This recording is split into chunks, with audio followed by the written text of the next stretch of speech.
Hammaga salom, sizlar Sherzod O'zgarov kanalidasizlar va bugungi videoda sizlarga Windows 10 operatsion sistemasini flashkaga yozishni o'rgataman. Videoni boshlashdan oldin like tugmasini bosinglar. Agar kanalga obuna bo'lmagan bo'lsanglar, obuna bo'lish, ruschasiga podpisatsiya, inglizchasiga subscribe tugmasini bosinglar va videoni davom etamiz. Sizlarga maslahatim, avval videoni boshidan oxirigacha yaxshilab, e'tibor bilan ko'rib chiqinglar. Agar video aynan siz qidirgan savolga javob bo'lsa, ana undan keyin videoda ko'rsatgan narsalarimni qaytaringlar. Xo'p, o'zi Windows 10 yozilgan flashka nimaga kerak? Bunga ko'p sabablar bor. Bulardan bittasi, misol uchun yangi notebook yoki kompyuter sotib olsanglar, ichida ko'p holatlarda operatsion sistema yozilmagan bo'ladi va sotuvchi qo'shimcha pul evaziga operatsion sistemasini yozib berishni sizlarga taklif qiladi. Sizlar pul tejash maqsadida operatsion sistemani o'zingizlar ustunovka qilsanglar ham bo'ladi. Yana bitta sababi bu, agar siz kompyuteringizlarni kerak emas fayllardan tozalab tashlamoqchi bo'lsanglar, yangi operatsion sistema yozmoqchi bo'lsanglar yoki obnovit qilmoqchi bo'lgan bo'lsanglar, shunaqa vaziyatlarda Windows 10 ni yozish uchun, qaytadan yozish uchun sizlarga kerak bo'ladi flashka. Xullas, boshladik. Bizga nima kerak bo'ladi?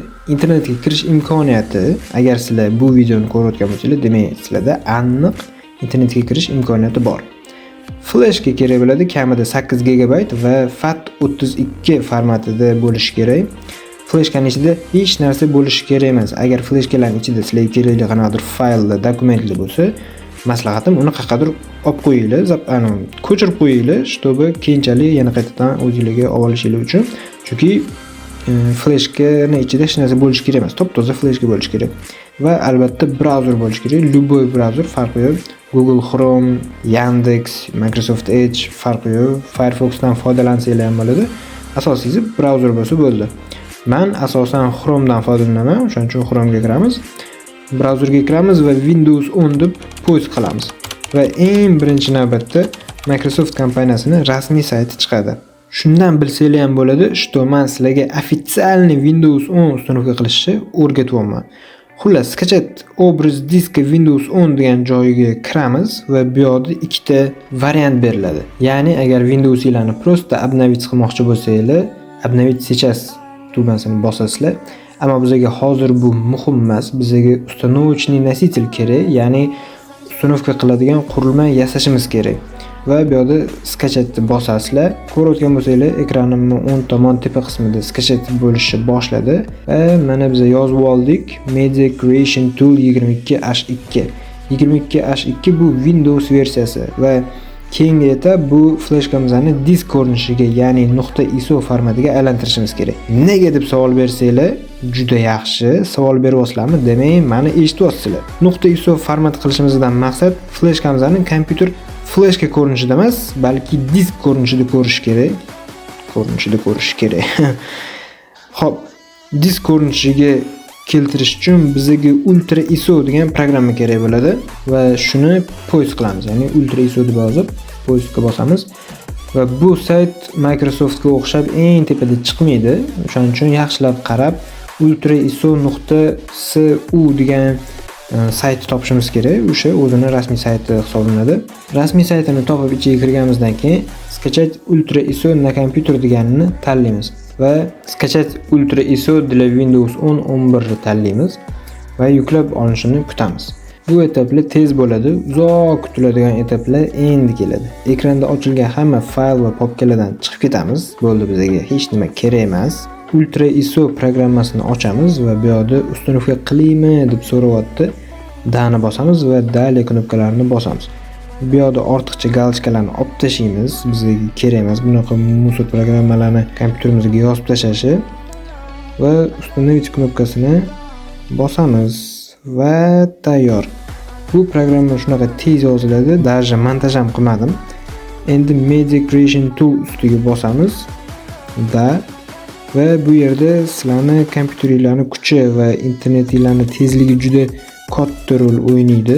Chunki hozir bu internetdan Windows 10 programmasini yuklab olyapti. Ya'ni o'yin yoki programmalarni skachat qilayotganingizda qancha vaqt ketsa, bunga xuddi shuncha ko'p vaqt ketadi. Lekin aytganimdek, agar internetingiz tez, kompyuteringiz kuchli bo'lsa, bu protsess sizlarda tezroq amalga oshishi ham mumkin.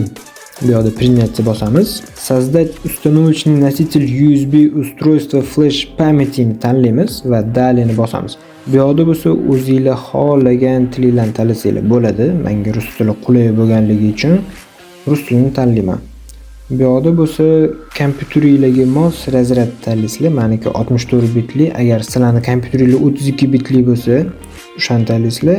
Agar bilmasanglar OB, ya'ni ikkalasini degan joyini tanlaysizlar. Dalini bosamiz va bu yoqda so'rayaptiki, senga ISO fayl sozdать qilib beraymi yoki primoy fleshkaga uстановка qilaymi deyapti. Sizlar aytishingiz mumkin, "Vo, primoy fleshkaga bo'lsa zo'ru, даже ultra ISO ni ham keragi bo'lmaydi" deyishingiz mumkin. To'g'ri, lekin ko'pincha sразу fleshkaga yozishni tanlasak, keyinchalik o'sha Windows yozayotgan paytimizda har xil mayda-chuyda bosh og'riq, muammolar, xatoliklar kelib chiqadi va asabbuzarliklarni oldini olish maqsadida biza ISO faylni tanlaymiz. Dali, bu yoqda endi shu Windows 10 ni qayerga сохранить qilay deb so'rayapti. Men рабочий stolni tanladim. Сохранить bosdim. Endi kutasizlar. U uстановка bo'lguncha men sizlarga o'zimning fleshkamni ko'rsataman. Ko'rayotgan bo'lsanglar, fleshka 29 gigabaytli. Sizlarda 29 gigabayt bo'lishi shart emas, 8 gigabayt yoki undan katta bo'lsa bo'ladi bemalol. Va fleshkani ustiga mishkani olib borib, 10 knopkani bosamiz va formatirovga kiramiz. Ko'rayotgan bo'lsanglar, formati FAT32 bo'lishi kerak. Qaytaraman yana. Agar fleshkada kerakli narsalar bo'lsa, fayl, dokument, qanaqadir rasm, videolar bo'lsa, qayergadir olib qo'yinglar u narsalarni, qayergadir ko'chirib keyinchalik olishingizga imkoniyat bo'lishi uchun.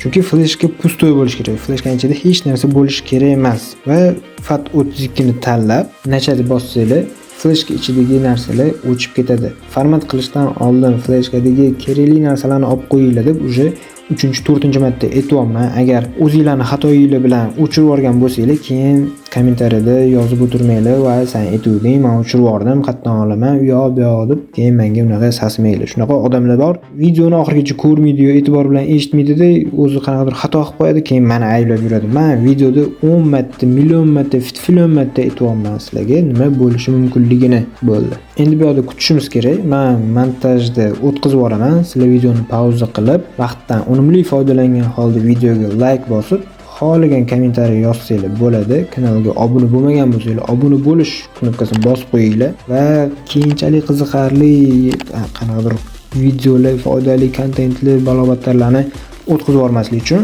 qo'ng'iroqchani ham bosib qo'yinglar.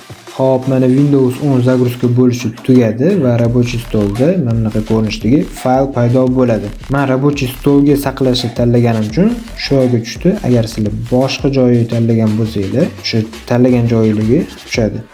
Endi gotovani bosamiz va Ultra ISO ga kiramiz. Chiqqan oynada probный период degan joyni tanlaymiz. Ultra ISO ni ichida chap tomon tepada fayl открыть va saqlagan Windows 10 faylimizni tanlaymiz. Oynachada shu Windows 10 ichida bor fayllar ko'rinadi va yana tepada samozagрузкani bosib, записать образ диска degan funksiyani tanlaymiz. Dani bosamiz. Bu oynachada endi qaranglar. Meni kompyuterimga ulangan fleshka E disk, menda o'zi bitta variant turibdi. Sizlarda ko'p disklar bo'lishi mumkin. Adashib boshqa disk tanlab qo'ymanglar. Aks holda o'sha disk ichidagi ma'lumotlar o'chib ketadi. Sizlar kompyuterga tiqilgan fleshkalar qanaqa disk bo'lib ko'rinishini aniqlash uchun этот kompyuterga kiramiz va videoda ko'rayotgan bo'lsanglar USB накопитель, ya'ni men fleshkam E disk va kompyuter o'zini xotirasi lokalniy disk C bo'lib turibdi. E'tiborliroq bo'lib, fleshkani qaysi harf bilan belgilanganini bilib olinglar. Keyin narsalar o'chib ketsa, yana boya aytganimdek kommentariyga har xil narsalar yozib, meni asabimni buzmanglar. Men sizlarga hammasini boshidan oxirigacha tushuntirib, mayda-chuyda narsalargacha aytib beraman. Xo'p, videoni davom etamiz. E disk tanladim va qolgan narsalarga tegmaysizlar va zapis qilishni bosamiz. Va oldin aytganimdek, mana bunaqa yozuv chiqadi, ya'ni bu yoqda E diskdagi hamma informatsiya o'chib ketadi. Davom etaymi deyapti. Kerakli narsalarni fleshkadan boshqa joyga qaqadir ko'chirib qo'yinglar. Endi 100% bo'lishini kutamiz. Va mana bu yoqda Project успешно завершен deyapti. Ya'ni zapis qilib bo'lindi. Закрыть X. va endi Etid kompyuterga kirsanglar, sizlarni fleshkalar endi fleshka ko'rinishida emas, balki disk ko'rinishiga keladi. Bugungi videomiz shundan iborat edi. Bugun sizlar bilan rasmiy Windows 10 ni yuklab olib, Ultra ISO orqali Windows 10 operatsion sistemasini ustunovka qiladigan fleshka yasadik. Endi bu fleshka bilan xohlagan kompyuter yoki noutbukka Windows 10 yozsanglar bo'ladi. To'xta, fleshkani yasadik.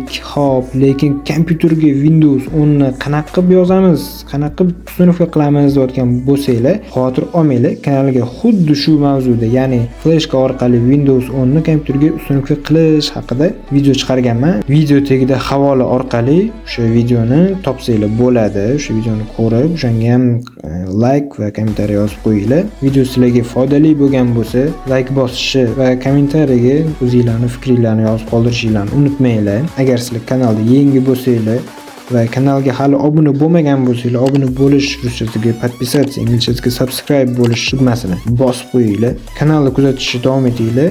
Yangi qiziqarli va foydali videolarni o'tib olmaslik uchun qo'ng'iroqchani ham bosib qo'yinglar. Hammaga xayr, sog' bo'linglar, salomat bo'linglar. Keyingi videolarda ko'rishguncha xayr.